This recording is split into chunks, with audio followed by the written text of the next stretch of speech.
A balloon is moving up in air vertically above a point A on the ground.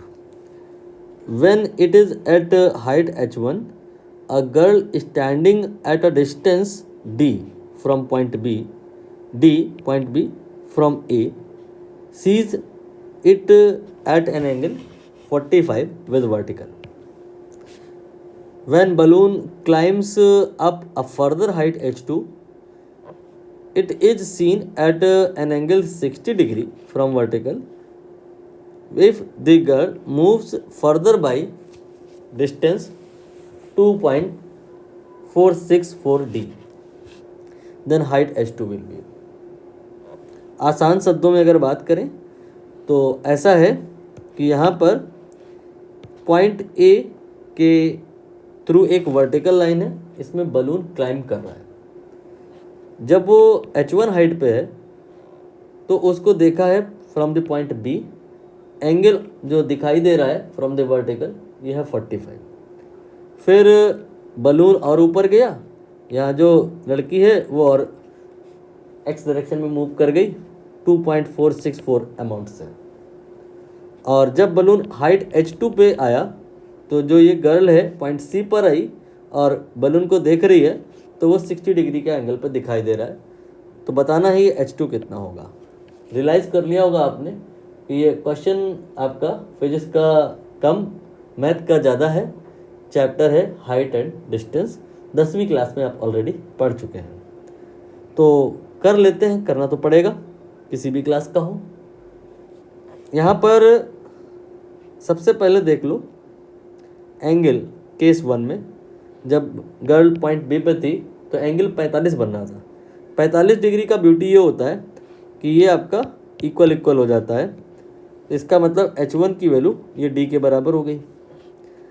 फिर इसके बाद लड़की point B से सी पर आई, बलून यहाँ से यहाँ आया. तो अब इस वाले कंप्लीट ट्रायंगल में हम अगर बात करें तो जो ये टोटल बेस हो गया दोनों को जोड़ करके आएगा 3.464 डी. और जो टोटल ये परपेंडिकुलर होगा ये h1 h2 को जोड़ करके आएगा d plus h2 you can say. Now यहाँ पे ये एंगल सोचिए 30 होगा ना, क्योंकि ये आपका 60 गिवन है. तो इसका मतलब p by B equal to tan 30 equal to 1/√3 equal to perpendicular here is d plus h2 and base it is 3.464. Now rest is calculation. tan 30 की इन्होंने वैल्यू कही है कि आप 0.5774 ले लेना. 1/√3 को अगर आप सिंप्लीफाई करोगे तो आएगा वो लगभग में इतना ही आएगा, d plus h2 divided by 3.464 d.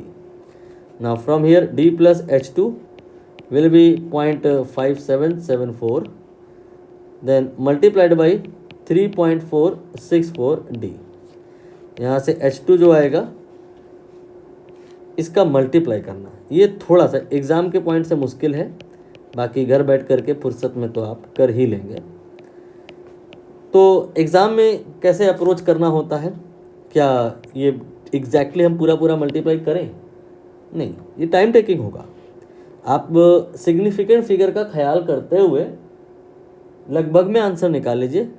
जैसे कि अगर हम इसको एक सिग्निफिकेंट फिगर तक लाएं तो 0.6 हो जाएगा, और इसको अगर एक सिग्निफिकेंट फिगर तक लाएं तो ये कितना हो जाएगा 3.464, ये आपका 3 हो जाएगा.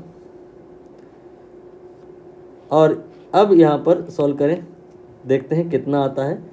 बात बन गई तो ठीक है, otherwise number of significant figure बढ़ा करके बात कर लेंगे. ये हो गया आपका 1.8 डी माइनस डी, ये आ गया 0.8 डी. ठीक है, 0.8 डी के पास में आंसर आपको दिखाई दे रहा है बी है, लेकिन और दूसरे ऑप्शन में देखिए वो इतने दूर भी नहीं है.